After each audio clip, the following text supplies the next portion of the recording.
Bienvenue dans cette nouvelle vidéo. Aujourd'hui, nous allons voir pourquoi les rencontres en ligne ne marchent pas pour toi.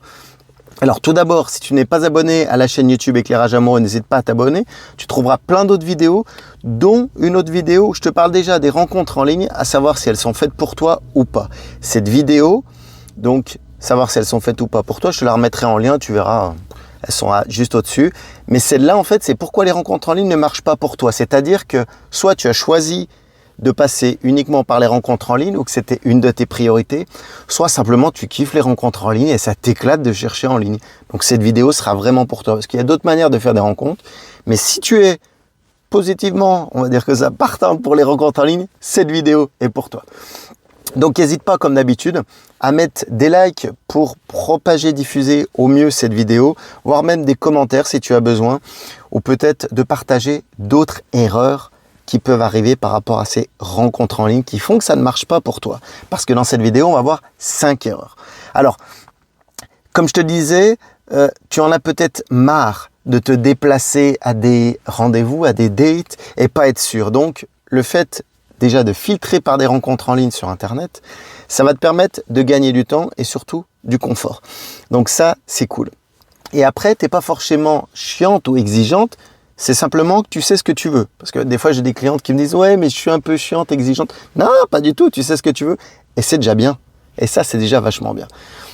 Alors, on peut se poser la question à propos des rencontres en ligne, si c'est vraiment efficace ou si c'est simplement une perte de temps. Mais déjà, je voudrais remettre les choses dans le contexte. L'efficacité, elle n'est plus à remettre en doute. Il y a eu plein d'histoires sérieuses, peut-être même autour de toi, de personnes qui se sont rencontrées, que ce soit par des applis ou des sites de rencontres en ligne. Donc, il n'y a pas à remettre en cause. Ça marche pour certaines personnes, ça ne marche pas pour d'autres. Et pourquoi ? Justement, c'est le but de cette vidéo. Pourquoi les rencontres en ligne, alors, elles ne marchent pas pour toi, si c'est le cas, si elles ne marchent pas pour toi ? Est-ce que tu sais pourquoi ? Donc, cette vidéo, elle est vraiment importante. Et moi, c'est vrai que par rapport à ça, je suis vraiment curieux de savoir à qui est la faute, en fait, si ça ne marche pas pour toi. Il peut y avoir deux choses, hein. Soit ça vient du site ou de l'appli que tu utilises, ou soit ça vient vraiment de toi, de l'utilisateur. Dans les deux cas, t'inquiète, il y a des solutions. On va le voir dans cette vidéo. Et d'ailleurs, c'est souvent à propos des 5 erreurs. Ces 5 erreurs classiques qui reviennent souvent dans les accompagnements. Donc c'est pour ça que je te le partage. Comme ça, j'aurai pas besoin de le répéter 10 fois. La première erreur, c'est l'impatience. Je l'ai noté comme ça. Pour moi, c'est le premier critère. Pourquoi ? Parce qu'en fait, des fois, tu peux être en fait pressé de rencontrer quelqu'un et tu peux avoir plein de bonnes raisons. C'est pas le problème. Donc, tu peux être pressé, voire un peu impatiente. Et le problème, en fait, c'est que on pense souvent que par Internet, c'est plus rapide. Et ben, c'est une illusion. C'est une illusion. Je peux t'en parler maintenant, je vais t'en parler plus loin, mais ça peut se retrouver pareil. Tu fasses des achats en ligne, que ça soit du maquillage ou même de la bouffe, des drives alimentaires. Je vais pas te donner d'enseigne, mais tu fais un drive, tu prends le produit et le produit tu l'as plus. Et en fait, très meilleur temps de te déplacer des fois en magasin, le temps qu'il réapprovisionne le magasin ou que ça arrive le lendemain. Tu veux te faciliter, mais c'est pas forcément. Donc des fois, il faut être patient que le produit vienne. Et là, dans les rencontres, c'est pareil. Des fois, il faut être un peu plus patiente. Parce que Internet, en fait, c'est pas forcément plus rapide. C'est plus confortable, c'est clair. Tu es chez toi, tu es tranquille, ou tu le fais quand tu as le temps. C'est plus confortable. Mais c'est pas forcément plus rapide. Et justement, c'est pas parce que ça t'amène plus de temps que tu auras plus de résultats. Justement, moi, je pars pas dans cette idée quantitative, mais je pars plutôt dans une idée qualitative. Et plus précisément, je me suis noté une petite phrase. Des fois, je suis un peu poète, ça va te faire sûrement rire. Mais en fait, la patience, elle rime avec la confiance. Et si tu n'as pas de patience, ça rimera avec de la dépendance. Et c'est ça qui risque d'être ballot. Donc, des fois, il faut amener un petit peu plus de patience, mais surtout pour que ça soit qualitatif et pas quantitatif. Il y a vraiment des petites choses à affiner, on va voir selon les prochaines erreurs. Donc, la première, l'impatience. La deuxième erreur, que ton profil soit vide. Alors ouais, classiquement, on ne doit pas parler forcément aux étrangers, c'est ce qu'on a tous appris dans notre enfance, mais pour faire des rencontres en ligne, il va falloir faire péter quelques blocages. Je ne te parle pas de parler forcément de ton intimité. Mais en fait, il y a des manières de faire sur le fond et sur la forme de remplir un profil. Ça, c'est super important. Si tu le fais comme tout le monde, tu auras les résultats de tout le monde, encore une fois, de toutes les autres femmes. Et ce profil, en fait, il va être important de le remplir parce que c'est la manière de te connaître un peu avant de te contacter. C'est l'apéritif, en fait. Si tu le mets mal, tu vas pas donner envie à un mec de te contacter. C'est pas en mettant des belles photos qu'un mec il va te contacter, parce que justement il va te juger sur ces belles photos. Et c'est pas ce qu'on veut. On veut pas être jugé pour ton apparence, mais pour ce que tu as vraiment dans ta tête, dans ton corps, ce que tu représentes en fait entièrement et pas physiquement. Et plus précisément, moi, je me suis mis que ça va même permettre d'aller jusque à la compatibilité, si vous êtes compatible ou pas. Parce que s'il se ressent à travers ton profil, il va te contacter, il y aura des chances que vous ayez des points en commun. Alors que si ton profil il est vide ou comme tout le monde, ça va matcher moins facilement. Tu risques de tomber sur des mauvaises personnes qui ne te correspondront pas. Donc c'est vrai que le profil, pas forcément vide, mais classique, standard ou généraliste j'aurais dû mettre, et en fait c'est vrai qu'il est important. Alors évidemment, il ne faut pas que tu dévoiles tout dans ce profil. Je te parlais de fond et de forme parce que si tu dévoiles tout, il n'y aura plus de mystère. Et l'homme qui tombera sur ton profil, il n'aura pas forcément envie de venir te découvrir si tu donnes toutes les infos et de dire oui, non, next, tu vois. Donc ça va être ambigu, mais il y a vraiment le fond et la forme à travailler par rapport à ce profil. Donc le deuxième erreur, c'est un profil vide ou un profil généraliste, on pourrait dire. Au niveau de ton profil aussi, il faut vraiment qu'il y ait une certaine attractivité. Alors je te parlais de mystère, mais il va falloir que tu sois différent des autres femmes pour, un, te démarquer, et puis deux, même au-delà envie de te parler, qu'il ait envie de te connaître, tu vois, vraiment que ça l'accroche. Donc ce mystère, il est très important, il revient souvent, mais c'est super important. Surtout qu'un homme adore le mystère. Donc si tu commences à le challenger comme ça, c'est nickel. Et là, au contraire, encore une fois, tu ne seras pas acquise, parce qu'il n'aura pas toutes les infos sur toi, et là, tu prends le pouvoir. La deuxième, donc le profil vide, profil généraliste, avec une vraie attractivité donc dans ce profil. La troisième, c'est dans tes réponses en fait, c'est juste après. Dans tes réponses, que tes réponses ne soient pas des réponses passe-partout. Des réponses standards que toutes les femmes lui font. Je m'explique. Tes messages, tes réponses en fait, elles doivent autant lui donner le sourire, mais attiser sa curiosité. Et là, on n'est plus dans le profil, dans la simple lecture de ton profil, on est vraiment dans la réponse, dans l'interaction. Pourquoi ? Parce que déjà, comme je te disais, ça va mieux le challenger, l'attirer. Mais en fait, tu vas surtout pouvoir le faire de plusieurs manières différentes. Je vais te donner les 3 grandes classiques. C'est cadeau, il n'y a pas de souci. Peut-être que tu le fais déjà d'ailleurs même. La première, c'est la blague. La blague, ça dépend du profil que tu as en face de toi. Donc, ça peut être par une blague, par le renvoyer une blague dans un message. La deuxième, ça peut être vraiment par une réponse ou une critique un peu challengeante. Là, encore une fois, si tu le piques, s'il aime les challenges, tu vois un peu par rapport à son profil, là, il va revenir le gars, direct.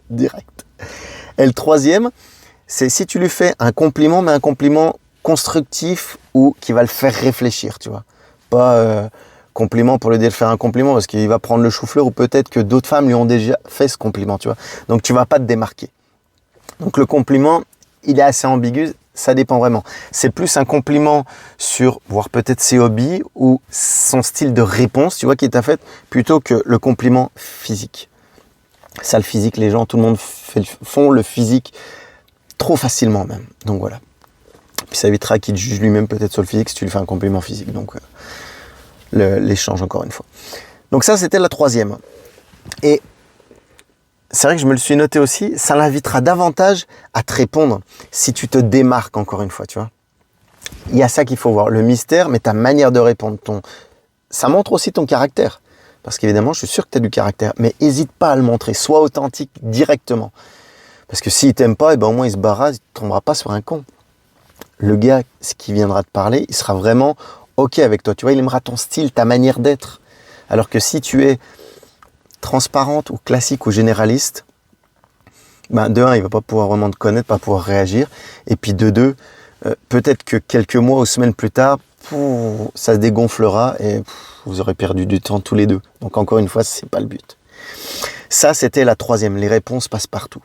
La quatrième, ça va être de se dire, moi, je laisse faire l'algorithme. Hein. Tu laisses faire les choses. Bah ouais, tu as rempli tous tes critères, tes loisirs. Le match, il va se faire tout seul. Les propositions, on laisse faire l'algorithme. Alors, je tiens à te dire quelque chose. C'est pas parce que tous les deux, vous aimez Netflix et que vous adorez les sushis que ça va matcher automatiquement entre vous. Il y a des critères, mais il y a une certaine chimie qui doit se faire, j'ai envie de dire. Et en fait, l'algorithme, il va pas faire tout. Tout se crée par magie, c'est un peu comme dans les films, là. Dans les films ou les séries. Dans la réalité, je pense que tu as dû le remarquer et j'ose espérer. Donc c'est pour ça, ne fais pas confiance uniquement à l'algorithme. Ou si tu as eu des matchs précédents qui se sont bien passés, tu dis, je laisse faire l'algorithme. Non, surtout pas. Tu vas pas être maître de des profils qui vont venir sur toi et tu vas laisser subir les choses. Il suffit que ton dernier profil ou qu'un mec t'ait mis un match, un flash, t'ait envoyé des cœurs ou quoi que ce soit et qui ne te correspondait pas, ça va tout niquer l'algorithme. Donc non, laisse pas faire l'algorithme. Parce que la compatibilité que vous allez avoir, elle va pas être concrète, elle va être faite par rapport à un algorithme, par rapport à du hasard. Ne laisse plus les choses au hasard dans tes rencontres. Sinon, le résultat se fera au hasard. Et la cinquième erreur, en fait, c'est que tu sais pas vraiment ce que tu recherches. Ouais, je cherche un homme bien, avec telle qualité, mais c'est standard. C'est trop souvent ça, les filles. Non, arrêtez avec le standard. Il faut vraiment savoir ce que tu recherches. Et là, je l'ai mis, en fait, précisément parce que c'est une cascade, en fait. Je t'explique. Si tu n'as pas de critères précis, tu ne vas pas avoir de recherche précise. Si tu n'as pas de recherche précise, tu ne vas pas avoir automatiquement de résultats précis et tu ne vas pas avoir des correspondances précises, des bonnes correspondances avec un mec que tu veux vraiment. Si c'est flou ce que tu cherches, le résultat sera flou. C'est logique. Mais quand tu as en fait une idée précise du mec que tu recherches, et ben automatiquement, ta recherche déjà, elle sera plus rapide, mais elle sera aussi plus facile. C'est vraiment super important ça.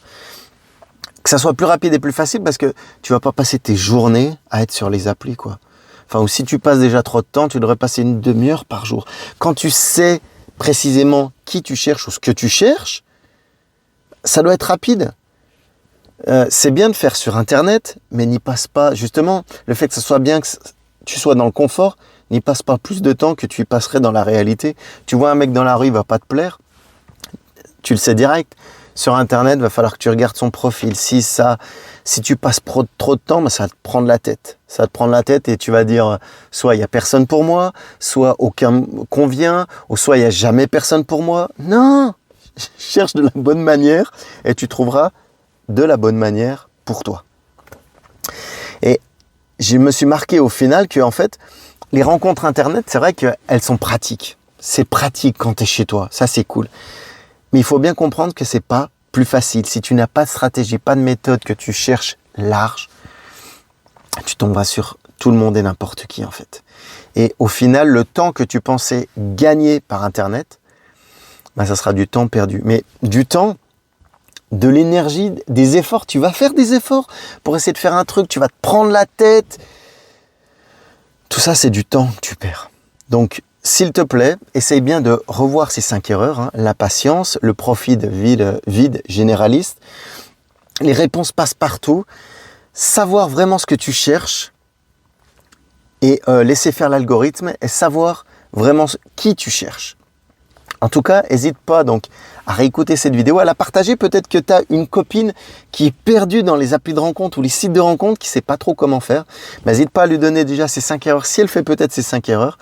Et puis, si toi-même ou elle souhaite me contacter, n'hésite pas, on discutera d'abord pour voir si je peux vraiment t'aider selon les problèmes que tu as, selon ce que tu recherches. Si ça match, on pourra travailler ensemble, puis si ça ne matche pas, tant pis. Hein. Tu pourras peut-être voir d'autres vidéos qui t'aideront. C'est pas un problème. De toute façon, je ne peux pas aider toutes les filles de la Terre. Et il n'y a aucun problème là-dessus. Parce que je ne peux pas être tout le temps connecté non plus. Donc il y a les vidéos qui peuvent t'y aider. Et puis si tu souhaites me contacter, eh ben, c'est sur arnaud.rivière, soit sur Facebook ou sur Instagram. Je te souhaite une excellente soirée, journée, matinée, peu importe à quel moment tu regardes cette vidéo. Et je te dis au plaisir dans une prochaine vidéo. Ciao, bye bye.